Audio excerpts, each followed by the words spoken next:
Hey, this is Grant from CNA Fabrication, where we create welding kits to help you get straight to the good stuff. So this is our folding triangle kit. It's pretty similar to our folding pentagon kits, but a little less complicated. This will be one piece out of 1/8 inch steel or 11 gauge hot rolled, pickled and oiled, made here in the US.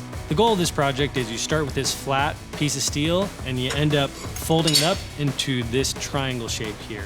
One trick on this project is I like to back step my welds. And so what that means is you'll start your weld here, end it here.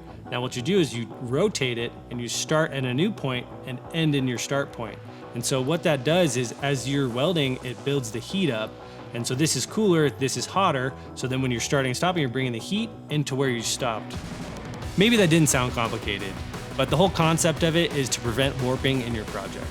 The level of difficulty for this project is pretty simple, and the tools you'll need is a welding magnet, and I like to use an adjustable crescent wrench and maybe even a bench vise. So the first step in this project is to just start bending the flat piece of steel. I like to start right at the logo, and what I'll do is I'll chuck this portion up in a vise, and I'll get a crescent, and I'll fold over one piece of the triangle.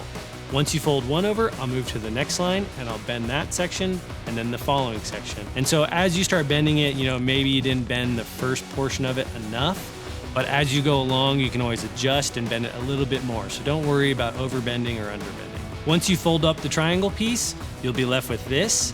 And most of the time, I'll notice once I get everything lined up, you'll still have a little bit of a gap in this piece. So you can usually squeeze it by hand, or if you need to, you can get some soft jaw clamps and squeeze it, and I tack right on that top portion of the triangle. After I tack the top portion of the triangle, I'll start welding it out. And I usually like to start with the completely open sections of the triangle.